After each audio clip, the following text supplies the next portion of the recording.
Tres ejemplos analíticos de línea de transmisión sin carta de Smith. El primer problema dice: encuentra la longitud en metros de una línea terminada en cortocircuito para que 800 MHz presente a la entrada una reactancia capacitiva de J20 ohms, considere epsilon igual a 1, la inductancia igual a 0.3 microhenrios por metro y la capacitancia igual a 50 picofaradios por metro. Necesitamos la ecuación de Z de I para una línea terminada en cortocircuito. Tenemos la equivalencia de dos circuitos en circuito abierto y dos en cortocircuito. En el caso de cortocircuito se comporta como una bobina. La bobina se opone a la circulación de la corriente, aunque cede poco a poco y también se carga de energía, pero si la corriente cesa no la puede retener. Cuando el circuito se comporta como un condensador, se carga de electricidad y la retiene teóricamente para siempre, aunque no la deja pasar. En el caso de corriente alterna, aunque parece que la deja pasar, no es así. Lo que deja pasar es el empuje del cambio de la misma. Calculamos Z0, que ya sabemos que es la raíz de la inductancia sobre la capacitancia. Simplemente sustituimos los valores que nos da en los datos. Y esto nos da como resultado 77.45. Ahora calculamos el valor de lambda. Lambda es igual a 2pi sobre beta. Esto es equivalente a la velocidad de la luz sobre la raíz de epsilon por la frecuencia. Simplemente sustituimos 3 por 10 a la 8 sobre la raíz de 1, que sería 1 por 8 por 10 a la 8, que son 800 MHz. Y ocupamos la ecuación para una línea terminada en cortocircuito, que es Z igual a J, Z0 tangente de beta por L. Sustituimos en la ecuación y simplemente despejamos.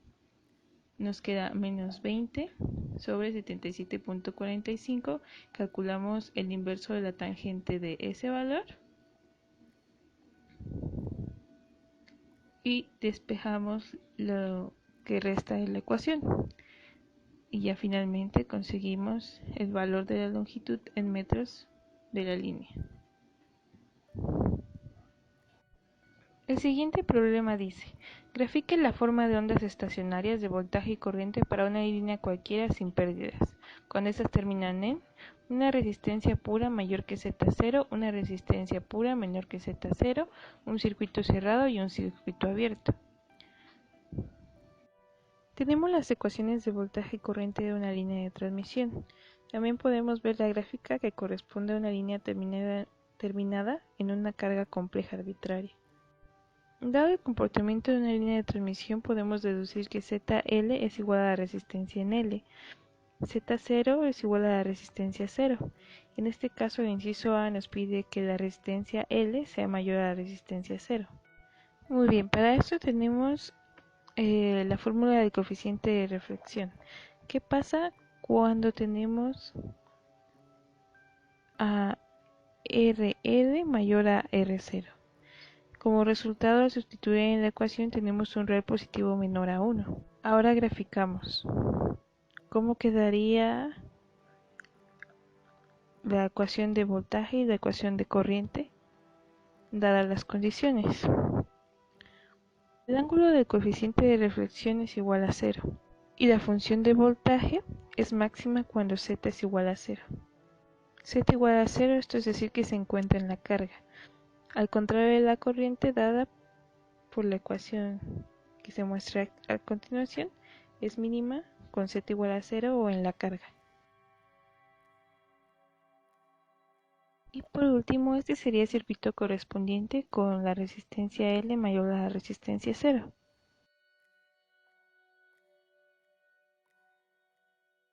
El inciso B nos pide el caso contrario, con la resistencia L menor a la resistencia 0. Para cumplir estas condiciones, sustituimos en la fórmula y nos tiene que dar un real negativo mayor a menos 1. En este caso, el ángulo del coeficiente de reflexión es igual a menos 180 grados.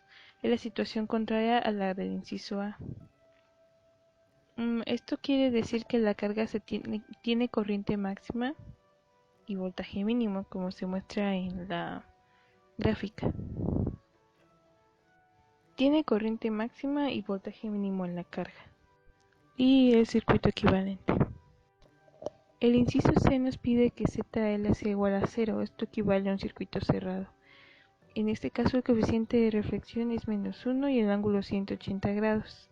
La situación es similar a la del inciso B, con corriente máxima y voltaje mínimo en la carga, pero el voltaje mínimo en la carga ahora vale 0.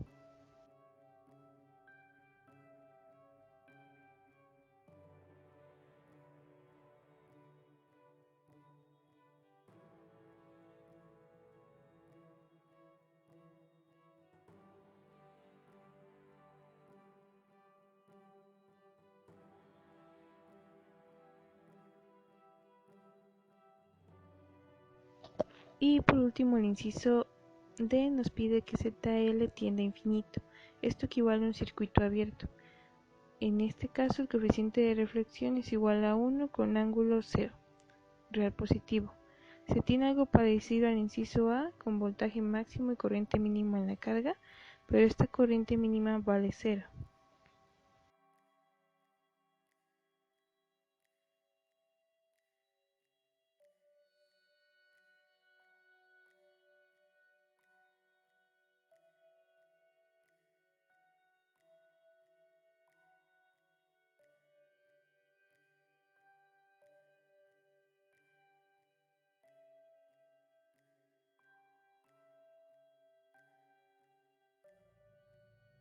El último problema nos pide una línea sin pérdidas con Z0 igual a 50 ohms que mide 1.2 lambda a cierta frecuencia de trabajo. La línea es alimentada por un generador con Vg igual a 15 y un ángulo de 0 grados. La resistencia interna es igual a 50 ohms. Al final de la línea hay una carga de 25 más J25 ohms. Nos pide calcular el voltaje en la entrada de la línea, el voltaje en la carga, la relación de onda estacionaria, la potencia promedio entregada a la entrada de la línea y la potencia promedio entregada en la carga. Para calcular el voltaje en la entrada de la línea, primero necesitamos calcular la corriente en la entrada de la línea con la siguiente ecuación. ZI lo calculamos con la ecuación ZI igual a Z0 por ZL más JZ0 tangente de beta por L sobre Z0 más JZL tangente de beta por L.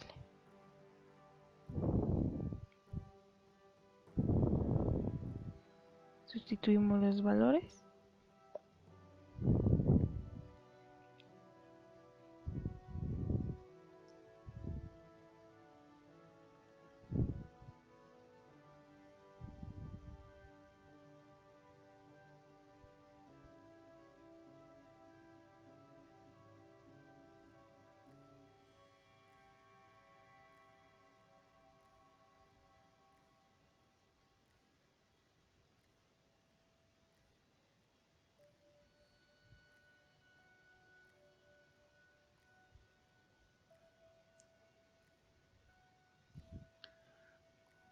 Para calcular el ángulo sabemos que 2pi es igual a 360 grados y entonces calculamos el equivalente de 2.4 pi.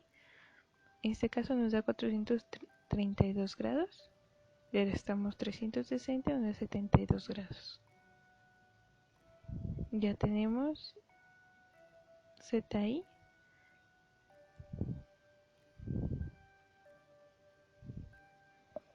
Por lo tanto, el voltaje en la entrada de la línea se consigue con la siguiente ecuación. Sustituimos valores y finalmente tenemos el resultado, que es igual a 10.59 con menos 0.84 grados. El inciso B se obtiene de el voltaje en L igual al voltaje en I por el coseno de beta L menos J la corriente I por Z0 seno de beta por L. Simplemente sustituimos valores y voltaje es 6.7 con un ángulo de menos 45.44 grados. Para calcular la relación de onda estacionaria, primero tenemos que calcular el coeficiente de reflexión, como ya sabemos, es igual a ZL menos Z0 sobre ZL más Z0. Sustituimos en la ecuación y ya podemos calcular la ROE, que sería igual a 1 más el coeficiente de reflexión sobre 1 menos el coeficiente de reflexión. Esto nos da 2.62.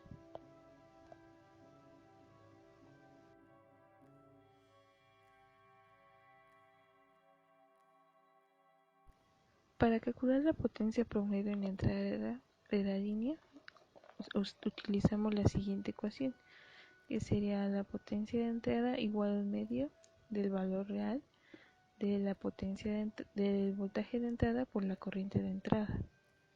Ahora ya tenemos el valor de BI, también conocemos el valor de la corriente de entrada. Ahora simplemente sustituimos y tomamos el valor real de el resultado, que nos da 0.45 watts.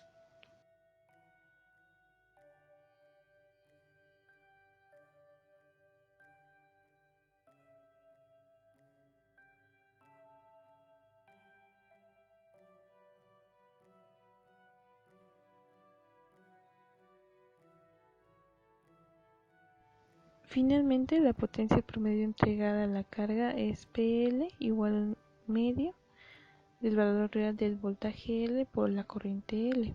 Ya conocemos el voltaje BL. La corriente la obtenemos por medio de la ley de Ohm, que sería BL sobre la carga al final de la línea. Sustituimos valores y entonces para obtener la potencia promedio del resultado tomamos solamente la parte real, que sería 0.45 watts.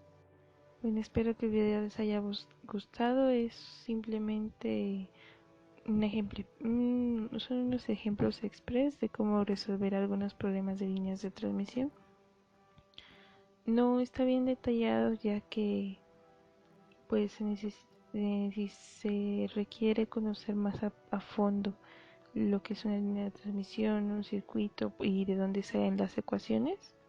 Recomiendo repasar el libro de Neri Vela, que es del cual yo me basé para sacar estos problemas.